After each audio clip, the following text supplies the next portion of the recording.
So For sure. if I'm hearing your situation correctly, you're a very good friend to have. You're very emotionally supportive. You're kind of like the therapist friend. And in the past, you've had trouble setting limits on that. So I asked you, do you want to support people? And you were like, yes, absolutely. And so oddly enough, I wonder if the problem is that like you're not actually able to do something that you find fulfilling, which is like supporting your friends. If the primary source of your emotional drain is being a therapist for your friends, if you stop being a therapist for your friends, it should follow that you no longer feel drained. But you've stopped being a therapist for your friends for about 6 months, right? And you still feel emotionally drained. That doesn't make sense to me. I feel like there's something here that's missing.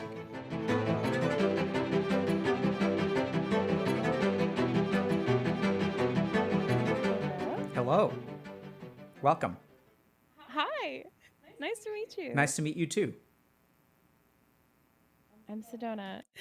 Nice to meet you, Sedona. What's your situation? How can we help? Awesome. So, my question was about how to rebuild and gain like emotional mana again after losing it.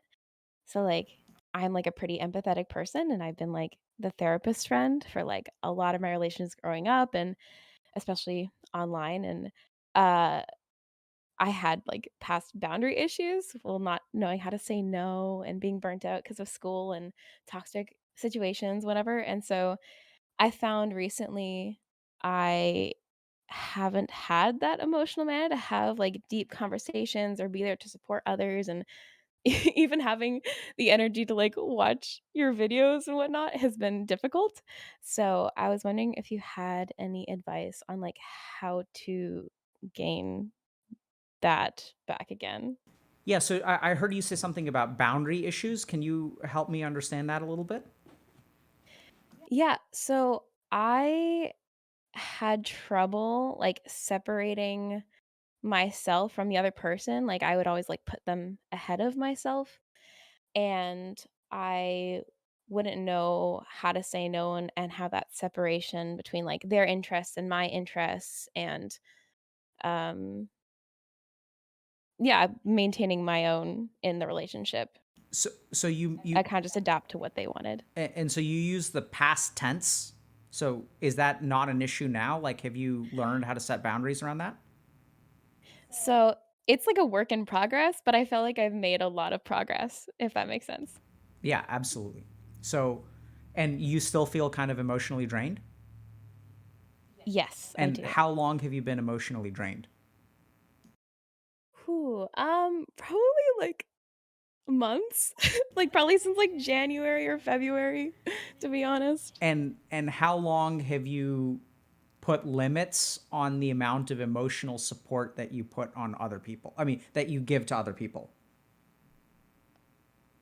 Um, since last November, I think, So let me or just get this October. Yeah. timeline straight. So you're, just to also give a summary for Kruti, and if I miss something, please let me know, Sedona. So For sure. if I'm hearing your situation correctly, you're a very good friend to have. You're very emotionally supportive. You're kind of like the therapist friend. Mhm. And in the past, you've had trouble setting limits on that and found that kind of friendship, very emotionally draining. And so it's a Yes. work in progress. You're learning how to better set limits with people in terms of your own bandwidth and kind of putting them ahead of you. But what I'm Yeah. sort of hearing is that it's been about 6 months since you've stopped being kind of like a battery for other people and charging Yeah. people at your own expense. Mhm. But you're still feeling emotionally drained. Yeah. So, Yeah. I could also be like I'm also in I just finished my school. I have like 14 classes a week, so I was probably very burnt out from that as well. But it's yeah, I am feeling emotionally drained. I was feeling better for a while, but then I don't know, I haven't had the mana. I have a question. Do you normally give more than you receive in relationships? Yeah. Well, like before, yes. Now I feel like I've been doing a bit more receiving. Uh which is nice, but overall course of life, yes. Yes, Okay, very so much so. recently, so it's not just that you're giving less, it's that you're receiving more. Yeah, recently, yes. And how's that helping? I feel bad, to be honest. I feel like I'm not pulling my weight. Yeah. I didn't mean to laugh because like I can see how if when you receive emotional support, if that makes you feel guilty for not pulling your weight, I can see how that's not really going to charge your battery, No. right? Does that make sense? Yeah. Are you an extrovert? Yes, Yeah. I am. You have thoughts? Oh, well, I have kind of more questions. Like when you hang out with your friends, like do y'all have fun or is it more like talking and dinner? Like, sorry, not that talking and dinner isn't fun, but like do you guys go out and do stuff or do you guys kind of more talk and process and stuff?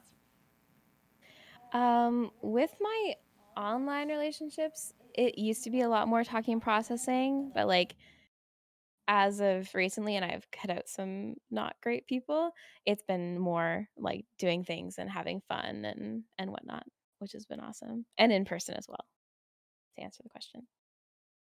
And how does that help you kind of recharge or are you still emotionally exhausted like after that kind of stuff? I feel like I'm like recharged, but I still feel emotionally exhausted for like the deeper conversations. I don't, yeah. You feel from the deeper conversations? To have the deeper conversations. Like I feel like distracted in them. I feel like I'm not there 100%. Do you want to have deeper Um conversations? yeah, I love like being there for other people. Like it brings me so much joy. And I want to have that again, but it just feels like tiring and like I'm unable to be present. What do you think? I think she's tired. I think you're tired, but I don't think it's about, like it sounds like your social life is going in a fairly like it's going in the direction that you choose. And it sounds like if you want your friendships to be going out, you can have that. If you want to have the deeper conversations, you can have that. If you want to give more, you can. If you want to give less, you can't. So it sounds like you're kind of. It sounds. This sounds like something else is happening. That this isn't about your friendships. It sounds like you're just kind of tired. Yeah, so I'd say so. I would sort of echo that because here's how I'm thinking about it, Sedona, and you let me know if this kind of fits or not. So like, Mhm. if the primary source of your emotional drain is being a therapist for your friends, if you stop being a therapist for your friends, it should follow that you no longer feel drained, right? Yeah. But you've stopped being a therapist for your friends for about 6 months, right? Mhm. And you still feel emotionally drained.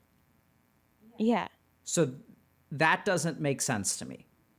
I feel like there's something here that's missing.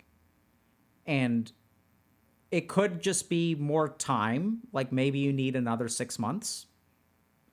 But generally speaking, I'd like, I think that 6 months after a draining influence is gone, you should be like kind of on the road to recovery there.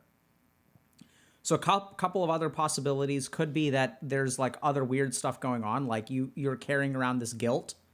Other stuff could be like, do you feel resentful towards your friends and you're sort of carrying that around? The No. Okay. The other thing that could be kind of bizarre is that so people who are emotionally supportive to others, that can actually be like so I asked you, do you want to support people? And you were like, yes, Yeah. absolutely. I love it Yeah. so much. And so oddly enough, I wonder if the problem is that like you're not actually able to do something that you find fulfilling, which is like supporting your friends. And this is where like if you think about sort of the life of a therapist, we find our work invigorating because we find it genuinely rewarding, and we also find it draining. So in a weird way, what could be going on is that the way that you recharge it is also by like helping people, Yeah. which is bizarre, but that's another possibility. There's just something about this scenario that you're describing where I feel like there's a blind spot somewhere. Okay. Also, sometimes one person takes all of our like 90% of our energy is from like one or two Yeah. people. Do you have like energy vampires in your life? I would say so, yes. Well, I had even worse ones, but I got rid of them. Which sounds bad to say, but I did. And I do have some in my family as well. Yeah. Yeah, so I think that's where. So I know it's going to sound kind of weird, but what I would say is, even if you're not fully there, try helping one person one time and see what happens to your battery. Like what you need, I think, is more information, because something Okay. about this is. And then the other thing is I mean, if you've got energy vampires in your family that you can't escape from, that's why your battery's drained. Yeah. Yeah. So I'm hearing that you're moving in the right direction, but that you may still have a way to go. I think that's an accurate description. Yes. In which case I'd say just keep on moving, and my condolences that you've had to walk so far so already. If you enjoy maybe one kind of no strings attached way of like being able to have those conversations and not have any additional baggage would be to like volunteer or like consider coaching or something like that, where maybe you can help other people engage in those conversations but not have an added burden, and then your general relationships can be more reciprocal. Right. And you don't get into like those kind of bad patterns of like giving more, receiving more. Okay. Here, I'm writing it down 1 second so I don't forget. The last thing that I would mention is that if this persists for a few more months and gets worse, and you find that your battery being drained and you being out of mana is like really starting to cause problems in your life, I'd highly recommend that you get like a medical evaluation or like an evaluation by a psychologist too. So sometimes one of the key hallmarks of something like major depressive disorder is that it's triggered by a particular circumstance, but Yeah. persists independent of the circumstance being resolved. Right? So that's just where if you're really seeing like an impairment in function, like Ruthi's sort of saying, like you may want to look at some kind of outside support, and I wouldn't rule out some kind of medical evaluation as well. I don't think she needs outside support. I think she should be a coach or like be a crisis text line volunteer, or like if she wants a way to give and know that she's giving, but doesn't have like the added baggage of like feeling guilty for not having done more or like that kind of stuff, I think that could be a good outlet for you. Okay. Sorry if that was unclear. Thank you. Yeah. What are you thinking, Sedona? I am volunteering at the moment, but I do think that trying to help someone again, and like just do it for once and not have that like strings attachment may give me more information. And I would like to try again. Yeah, I think that's good. And also, I was interested in what you had to say, basis on like one singular moment could cause that major depressive disorder, because I was interested in that. If you wouldn't mind clarifying more what you meant by that. I'm sorry. Can I clarify? Oh yeah. So if you just just general education about things like major depressive disorder.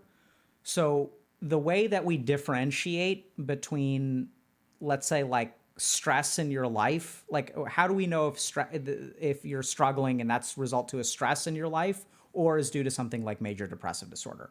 So a key aspect is that if something is due to stress in your life, if the stress gets better, your mental health should get better with it, right? Does that Yeah, kind of logically follow? exactly. So Yeah. one of the key things that we sort of think about in the field of mental health is that if symptoms persist when the stress has resolved, that can be an independent kind of major depressive disorder or something like that. So what I was sort of suggesting to you is that, this may be the kind of situation we have no idea, like, what you're actually experiencing on a day-to-day basis. And that's sort of like on purpose because it's not our job to evaluate you for major No, it's depressive not. disorder. But if you're having, if you're kind of feeling like you're really struggling in some ways and that you're maybe kind of underplaying what you're sharing with us, or it persists for a very long time and your battery should be getting charged and it isn't getting charged, then I would talk to a doctor about that, because that could be all kinds of stuff. It's not even necessarily depression. Like you Right. could have a hormonal imbalance. There could be something like sleep apnea or anemia or like all kinds of stuff that can Yeah. happen to people. I've So actually what I'm started saying is looking that into oftentimes people will they'll think like, oh, if I'm struggling in some way, like I should change something about my interactions. It's something that I'm doing. It's something that I'm eating. Whereas like sometimes it's just medical and you just need to get some expert advice and Right. support there. Okay. Does that, Cool. does that offer enough context? Yes, that makes sense. Thank you. Good luck I to am you. going to. Thank you. I appreciate your time. I feel Thank like we you, weren't both of able to you. give you as satisfactory of an answer. Yeah. I think there's a I lot of guess. specifics under there that we would really have to get into. I think so too. It's a pretty general question for like, yeah, probably you'd need more context, which would take longer than just this time. But I do appreciate your insight so far. Yeah, so Thank I think you. try helping out someone, see what that does. And if you've got energy vampires in your family, that can be rough. Yeah. True. Thank That you can both. explain a lot of it. So good luck. Okay. Have a good rest of your stream and day. Bye. Thank you.